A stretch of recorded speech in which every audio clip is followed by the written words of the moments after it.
अस्सलाम वालेकुम फ्रेंड्स। आप मेरे चैनल पर पहली बार आए हैं तो मेरे चैनल को ज़्यादा से सब्सक्राइब करें, लाइक शेयर और कमेंट करें। शुक्रिया।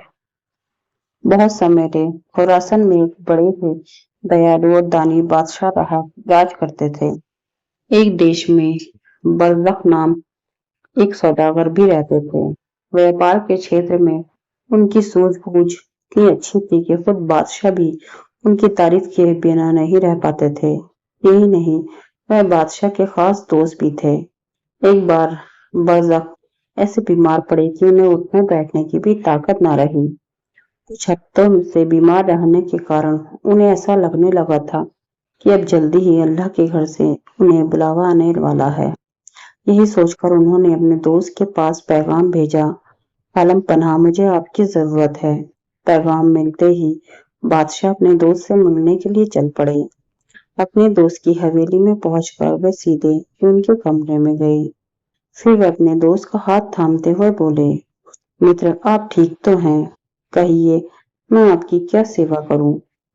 बरसक ने कहा, आलम पना, मेरे दोस्त, मेरी जिंदगी की शाम नजदीक आ गई है, मगर मैं अपने दिल पर बोझ लिए दुनिया से रुखसत नहीं होना चाहता। बादशाह बोले, ये दोस्त, आपके काम कब आएगा? मुझे क्या करना है? बरज़क बोले, मेरी बेटी काफी छोटी थी, तभी उसकी माँ ने दुनिया को अलविदा कह दिया। यह सोचकर कि इससे अपनी माँ की कमी ज्यादा ना खले, मैंने इसे बड़े लाड प्यार से पाला पोसा। अब मुझे हर पल बस यही चिंता रहती है कि मेरे जाने के बाद इस नन्ही सी जान का क्या होगा। मैं चाहता हूँ कि अब मेरी बच्ची हुस्न बानो को अपना ले, फिर मैं सुकून से मर सकूंगा और इसका भविष्य भी बन जाएगा। मैं अपनी सारी धन दौलत आपके जिम्मे कर देना चाहता हूँ, ताकि उम्र बढ़ने के बाद समझदार होने पर ही ये इसका उपयोग कर सके। अब वादा कीजिए कि मेरी आरज़ू पूरी करेंगे। बादशाह ने उनका हाथ थामकर कहा, दोस्त, मेरे रहते आपको चिंता करने की क्या जरूरत? क्या हुस्न बानो मेरी बेटी नहीं? आज से आपकी बेटी मेरे साथ मेरे बहन में शहजादी बनकर रहेगी। बादशाह के मुख से ऐसी बातें सुनने के बाद बरज़क के मुख से अंतिम शब्द निकला, अल्लाह, और वह खुदा को प्यारे हो गए। बादशाह ने रोती हुई बच्ची के सिर पर हाथ रखा और उसे ढांढस बनाया। कुछ दिनों के अंदर ही बादशाह अपने दोस्त की जमीन जायदाद के सारे कागजात दुरुस्त करवाकर उस बानो को अपने साथ राजमहल में ले गए। रेशमी कपड़े, हीरे जवाहरात के आभूषणों को पहनने के बाद उस बानो एक खूबसूरत शहजादी बन गई।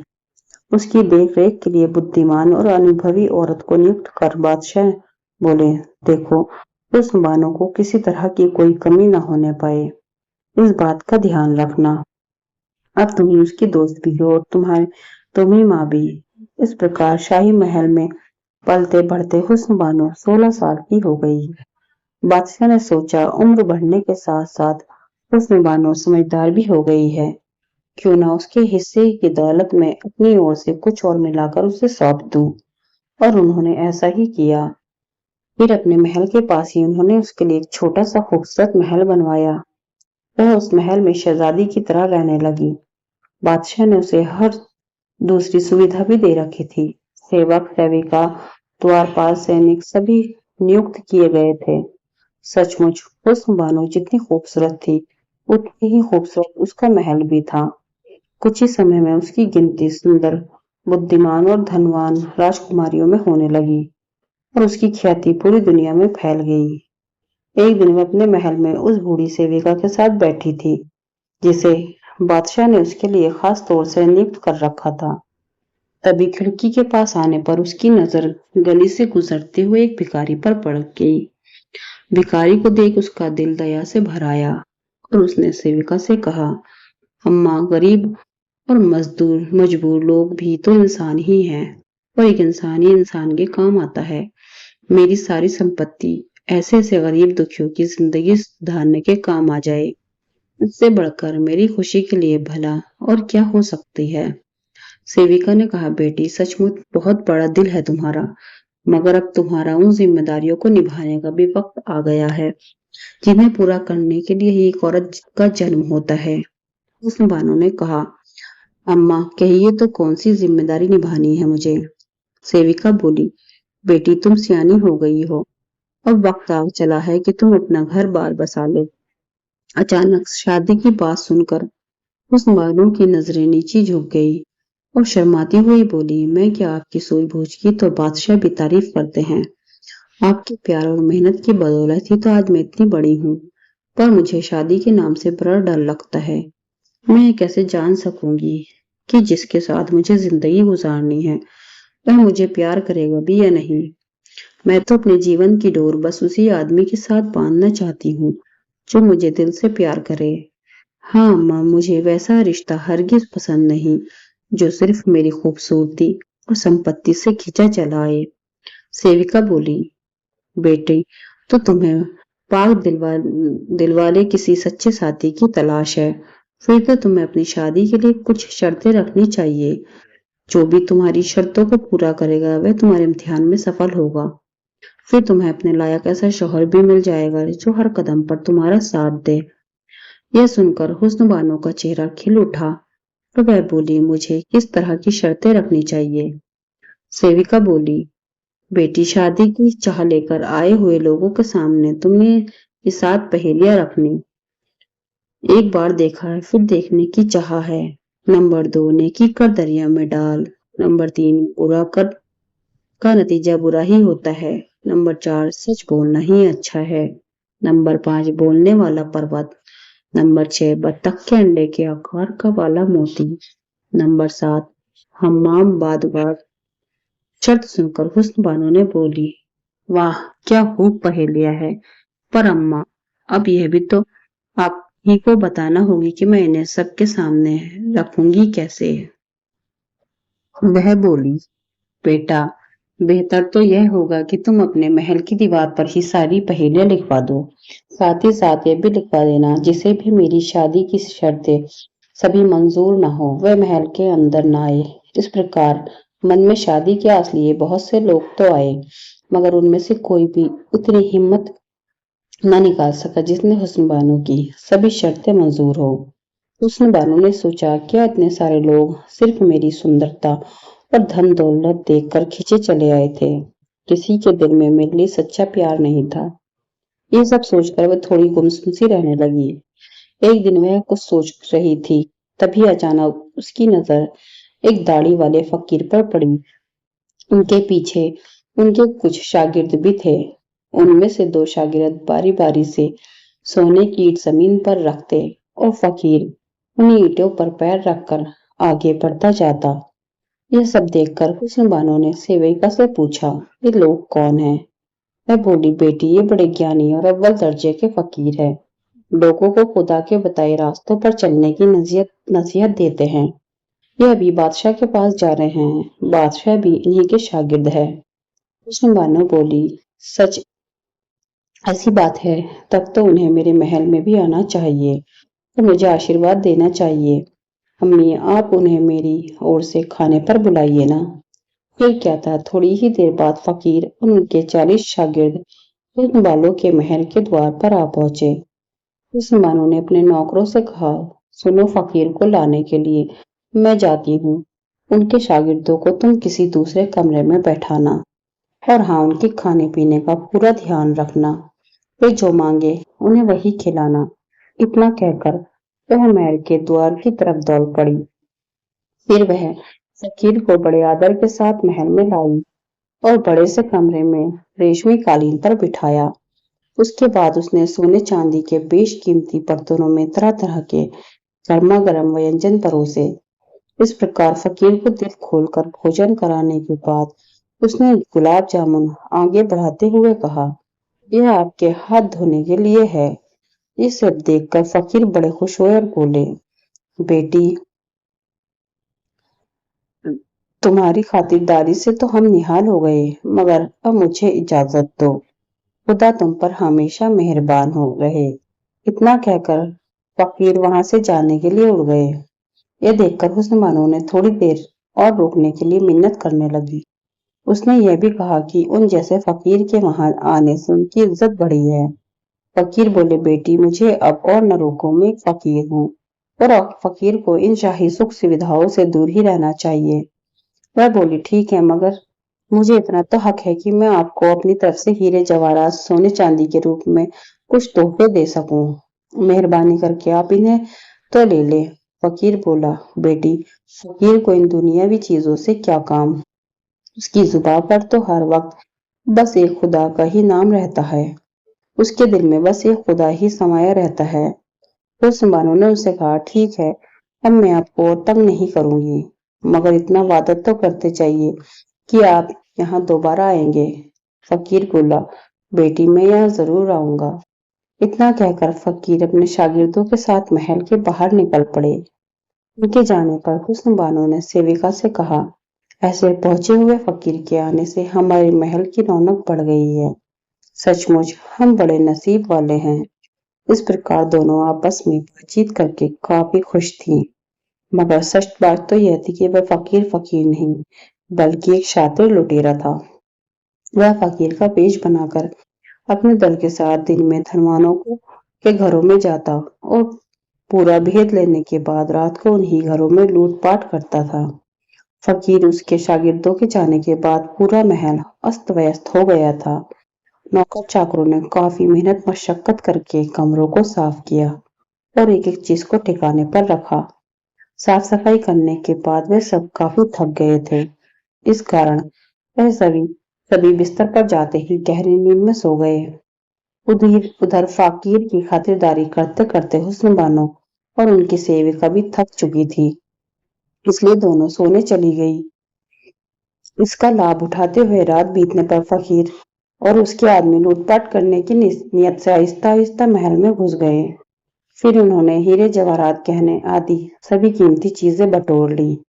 اب وہ کچھ دیر میں وہاں سے چلنے ہی والے تھے کہ شورغل سن کر نوکروں کی نیندیں کھل گئی اور وہ لٹورے کو پکڑنے کے لیے ان کی طرف دوڑ پڑے۔ اسی سمے حسن بانو اور اس کی سیوکا کی بھی نیند ٹوٹ گئی۔ ادھک تعداد میں اور ہتھیاروں سے لیس ہونے کے کارن لٹیروں نے سبھی نوکروں کو زخمی کر دیا اور وہ مال لے کر بھاگنے میں کامیاب ہو گئے، مگر حسن بانو نے لٹیروں کے سردار کو پہچان لیا اور وہ جان چکی تھی کہ لٹیرے کوئی اور نہیں بلکہ فقیر اور اس کے شاگرد ہی ہے۔ پھر بھی وہ رات بھر خود کو کوستی رہی، میں کتنی بھولی تھی کہ بہروپی فقیر کی جھوٹی باتوں میں آ گئی۔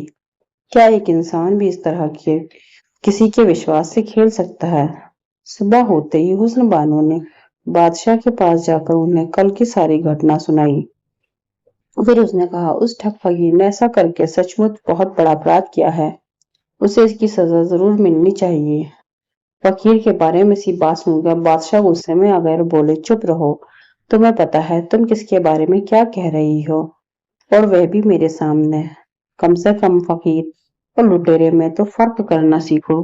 زمانہ بیت گیا مجھے ان کی مریدی کرتے ہوئے، اور آج تم ان پر ایسا الزام لگا رہی ہو۔ حسن بانو نے صفائی دیتے ہوئے کہا نہیں، میں کسی پر یوں ہی الزام نہیں لگاتی، پر میں نے جو کچھ اپنی آنکھوں سے دیکھا ہے اسے کیسے جھٹلا دوں؟ یہ سن کر بادشاہ ببولا ہو کر بولے ایک فقیر پر جھوٹا الزام لگا کر تم نے اپرادھ کیا ہے اور اس کے لیے تمہیں بخشا نہیں جائے گا۔ اسی سمے بادشاہ نے اپنے سپاہی کو بلا کر کہا اس مجرم کو لے جا کر اتنے پتھر مارو کہ اسے زندگی سے ہی چھٹکارا مل جائے۔ بادشاہ کے اس حکم کو سنتے ہی وزیر بادشاہ سے بولے عالم پناہ حسن بانو کو معاف کر دیجیے۔ جہاں پناہ مہربانی کر کے اپنے دوست کے انتقال سے پہلے انہیں دیے گئے وعدے کو تو یاد کیجیے، ان کے گزرنے کے بعد ان کی جگہ آپ نے ہی تو لی ہے، پھر کیا کوئی والد اپنی ہی اولاد کو اتنی سخت سزا دے سکتا ہے؟ نہیں عالم پناہ، خدا کے لیے ایسا نہ کیجیے، سزا ہی دینی ہے تو انہیں ہر عیش و آرام سے بے دخل کر دیش سے نکالا دے دیجیے۔ بادشاہ نے تھوڑی دیر سوچا پھر کہا ٹھیک ہے، حسن بانو کو اس کی دولت سے بے دخل کر ہمارے ملک کی سرحد کے پار لے جا کر چھوڑ دیا جائے تاکہ تاعمر وہ مجھے اپنی صورت نہ دکھا سکے۔ بادشاہ کی آگیا پاتے ہی ان کے سپاہیوں نے حسن بانو اور ان کے سیوکا کو سرحد کے پار جنگلوں میں کافی اندر جا کر چھوڑ دیا۔ ان دونوں نے کسی طرح خونخوار جانوروں سے بچتے بچاتے دن تو کاٹ لیا، मगर शाम ढलते ही छोटे बड़े तरह तरह के जंगली जानवरों की डरावनी आवाजों को सुनकर हुस्न बानो का कलेजा कांप उठा। सेविका ने कहा, बेटी हिम्मत न हारो। वह बोली, अम्मा मेरे नसीब में यह भी लिखा होगा। ऐसा मैंने कभी ख्वाबों में भी नहीं सोचा था। देखिए ना उस तरफ से कैसी कैसी आवाजें आ रही हैं। सेविका बोली, हाँ बेटी, किसी खतरनाक जानवर की आवाज लगती है। चलो दूसरी ओर चले। इस प्रकार बार बार तरह तरह की आवाजें सुन खुद को बचाने के लिए इधर उधर मारे मारे फिरते रहने से दोनों काफी थक गई और हार कर वे एक पेड़ के नीचे बैठ गई। सेविका ने कहा, बेटी तुम कुछ देर यहीं लेट जाओ, मैं जागकर तुम्हारी रखवाली करूंगी। पेड़ के नीचे लेटते ही हुस्न बानो को नींद आ गई। तभी सफेद दाढ़ी वाला एक उम्रदराज आदमी सपने में आकर बोला, बेटी बेशक तुम्हें कांटों भरी राहों से गुजरना है, फिर भी अपने दिल को पाक साफ रखते हुए तुम्हें आगे बढ़ते जाना होगा। बस थोड़ा सब्र करो, तुम्हारे दिन फिरने वाले हैं, खुशियां तुम्हारे द्वार पर दस्तक दे रही हैं। वह बोली, क्या मेरे बीते हुए दिन फिर से लौट आएंगे? बूढ़ा आदमी बोला, बेटी मेरी बातें झूठी हो नहीं सकती। इसी पेड़ के नीचे की मिट्टी खोदते हुए तुम्हें एक खजाना प्राप्त होगा और वह खजाना 7 राजाओं के खजानों के बराबर होगा। इतना सुनते ही हुस्न बानो की नींद खुल गई और उसने अपने सपने की बात सेविका को कह सुनाई। तभी हुस्न बानो को वहां एक संबंधी वहां आ पहुंचा और बोला, बेटी जब से मुझे तुम्हारे बारे में पता चला है तब से तुम्हें ढूंढ रहा हूँ। यह थैली लो, इसमें तुम दोनों के खाने का सामान है। इसी तरह मैं रोज तुम दोनों को के लिए खाना ले आया करूंगा। फिर क्या था, दोनों ने भरपेट भोजन किया। भोजन करने के बाद हुस्न बानो ने अपने चचा जान से कहा, कल आप अपने साथ एक कुदाल और एक फावड़ा भी लेता आइएगा। चचा जान बोले, ठीक है बेटी, तुम लोग ठीक से रहना, अब मैं चलता हूँ। उसके जाने के बाद सेविका ने कहा, बेटी अब रात होने वाली है, क्यों ना हम पेड़ की उस मजबूत शाख पर जाकर आराम करें। वह जगह जानवरों की पहुंच से दूर है। इस प्रकार दोनों ने पेड़ की ऊंची शाख पर चढ़कर रात गुजारी, पर जंगली जानवर पेड़ के आसपास चक्कर काटते रहे। सुबह होते ही सेविका ने हुस्न बानो से कहा, बेटी चलो नीचे उतर चले, तुम्हारे चचा जान भी आने ही वाले होंगे। और पेड़ से नीचे उतरने के कुछ देर बाद हुस्न बानो ने अपने चचा जान को आता देख सेविका से कहा, अम्मी देखिए, चचा जान हमारे लिए कुदाल फावड़ा खाना लेकर आ रहे हैं। चचा जान के आने पर दोनों ने खाना खाया। फिर हुस्न बानो ने उन्हें अपने सपने की बात बताते हुए कहा, चचा जान अब हमें मिलकर वहां की मिट्टी खोदनी चाहिए। इस प्रकार कुछ देर तक कड़ी मेहनत करने के बाद उन्हें मिट्टी के अंदर दबी हुई चांदी की एक बड़ी संदूक और कुछ छोटी छोटी पेटियां मिली। संदूक और उन पेटियों में हीरे जवाहरात, रतन, मोती, सोना, चांदी क्या नहीं थे। इतना बड़ा खजाना देखकर सबकी आंखें फटी रह गई। हुस्न बानो ने खुदा को कहा, मैं तो अपने नसीब को कोसने लगी थी, मगर आज इस धरती पर मुझसे अमीर कोई नहीं है। उसके बाद उसने अपने चचा जान से कहा, बुरे वक्त में आपने हमारी मदद न की होती तो न जाने हमारा क्या होता। अभी मुझे आपकी बहुत जरूरत है। ठीक यहीं पर मुझे दुनिया का सबसे खूबसूरत महल बनवाना है और इसी जंगल में सुंदर सा महल शहर बसाकर अपनी सल्तनत कायम करनी है। मगर यह काम अव्वल दर्जे के राजमिस्त्रियों और बढ़इयों के बिना मुमकिन नहीं।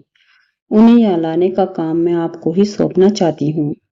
चचा जान ने कहा, बेटी वह तो ठीक है, मगर यहाँ शहर बसाने के लिए तुम्हें बादशाह से पूछना होगा, उनकी रजामंदी के बाद ही कोई काम हो सकता है। बानो ने कहा, ठीक है, मैं वेश बदल कर खुद ही उनके पास जाऊंगी। उसके बाद हुस्न बानो सौदागर बनकर वहां गई और बोली, आलम पना, मैं विलायत का रहने वाला एक सौदागर नारू शाह हूँ। मैं यहाँ पहली बार आया हूँ, मगर यहाँ की आबो हवा खूबसूरती देख मेरा दिल यहाँ से जाने को नहीं करता। मेरे पास धन दौलत की भी कोई कमी नहीं है। अगर आप इजाजत दे तो मैं आपकी सरहद से सटे जंगल में अपना सुंदर सा शहर बसा लूं। ये सुनकर बादशाह नौजवान सौदागर से बोले, न जाने क्यों तुम्हें देखकर ऐसा लगता है जैसे तुमसे मेरा कोई पुराना रिश्ता हो। जाओ अपनी सोच को अंजाम दो। और हाँ, मेरा शाही खजाना इस काम में तुम्हारा मददगार साबित हो सकता है। जब भी जरूरत पड़े बेहिचक चले आना। हुस्न बानो ने कहा, आलम पना, अभी तक तो मैंने बस लोगों से ही सुना था, पर आज मैंने खुद भी देख लिया कि आप कितने दरिया दिल इंसान हैं। मैं बस एक ही मकसद से यहाँ आया था और वह मकसद आपने पूरा कर दिया। अब मुझे जाने की इजाजत दे ताकि मैं अपने काम में लग सकूं। पर हाँ, मेरे काम के लिए मुझे आपके शाही कारीगरों की जरूरत होगी। बादशाह ने कहा, हाँ हाँ, क्यों नहीं, हमारा पूरा मुल्क तुम्हारे साथ है। फिर क्या था, हुस्न बानो ने पूरे जोर शोर से जंगल में शहर बनवाने का काम शुरू करवाया। इस तरह कम ही समय में खूबसूरत शहर बनकर तैयार हो गया। शहर के बीचों बीच हुस्न बानो के लिए एक सुंदर सा नक्काशीदा संगमरमर का महल बनाया गया। सड़कों की दोनों तरफ ऊंचे ऊंचे पेड़ लगाए गए थे। पूरे शहर के मुसाफिर खानों की कोई कमी ना थी। ढेर सारे अच्छे अच्छे मकान भी बनाए गए ताकि लोगों को यहाँ बसने में कोई खर्च न उठाना पड़े। इतना ही नहीं, अन्य बुनियादी जरूरतों के लिए अलग से रुपए पैसे दिए जाने की घोषणा भी की गई। सचमुच मुसलमानों का शहर लाजवाब ही नहीं, बेमिसाल भी था। इस तरह जंगल में बसे हुए नए शहर में मुसलमानों का राज कायम हुआ। धीरे धीरे पूरा शहर आबाद होने लगा। तभी एक दिन हुस्न बानो बादशाह के महल में पहुंची। उस वक्त बादशाह को कहीं जाने की हड़बड़ी थी। बादशाह बोले, बेटे, मैं एक फकीर बाबा का मुरीद हूँ और अभी मुझे उन्हीं के पास जाना है। हुस्न बानो बोली, अगर आप कहे तो मैं भी आपके साथ चलूं। वह बोले, अरे यह तो और भी अच्छा होगा।